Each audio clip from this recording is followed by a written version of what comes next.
All right, it's that time again to answer your Facebook questions about the coronavirus. And joining us once again is the Lieutenant Governor and the state's COVID-19 liaison, Dr. Josh Green. Good morning, Doc. Ready for the questions? You bet. All right, the first question is from Jill. She was wondering, I'm hearing that they may be coming up with a booster specifically for the Omicron variant. I just got a third shot. Does that mean I have to get another? Too soon to tell. The Omicron variant we have not yet characterized fully. We don't know if it's so different that it's going to cause us to actually have a new immune response. In other words, if the Omicron variant goes around our vaccinations, yes, there will be a new vaccine that they develop. But it's way too early to say that. And the early intelligence on this is that it should be responsive to our current vaccinations. We'll know in 7 to 10 days. That's why they're doing the genetic analysis right now. So don't worry about that yet, Joe. Rick is asking a similar question. What about booster shots for kids? Will they be made available earlier now because of the new variant? Not likely. Again, it's 6 months usually after getting 2 shots of Moderna or Pfizer, 2 months after getting Johnson & Johnson. We have done well. Over 20% of our 5 to 11-year-olds have already gotten their first shot. 3% have gotten their second shot. But no one is anywhere near 6 months out from having their first 2 vaccinations. So we don't have to worry about a booster yet. People are just initially getting their vaccinations.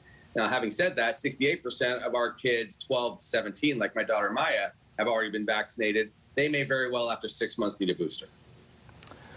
Kaya wants to know, realistically, if it's not already here, what are the chances of the Omicron variant making its way to Hawaii? Will we face new restrictions? And if it's inevitable, what does that mean for future variants? Well, there are going to be lots of variants, as there have been. There's already been 5 major variants and I think 7 minor variants that have occurred to date. What it means right now is we have to assess whether the Omicron variant is more infectious or more serious than the Delta variant. As of now, the Delta variant represents 99.9% of all cases, and we're likely to get some Omicron variants across America and in Hawaii over time. But it may very well be more benign. Right now, the South African physicians are saying that they saw very limited minor disease or mild disease from Omicron. But a lot of this data is getting gathered as we speak. And again, it's important to find out whether our immunizations stop it. All right, and the final question is from Nancy. She wants to know, why is the Navy and state so slow to respond to the water contamination at Joint Base Pearl Harbor Hickam? Should I take my kids to the doctor since they've been exposed? I wouldn't go to the doctor just now unless they're having severe stomach problems, vomiting, or pains in their abdomen. It's very unlikely that anyone is going to have an acute response to the potential spill. Now, we cannot tolerate any of this. If there's any oil or if there's any contamination of water, that's unconscionable and has to be resolved. I met with the leadership of the Navy yesterday. The samples are in California as we speak. They sent 14 samples, and they're going to repeat samples every single day to make sure that there's not any contaminant in the water. Until then, yes, follow the recommendation to drink bottled water, clear out your pipes like they recommended.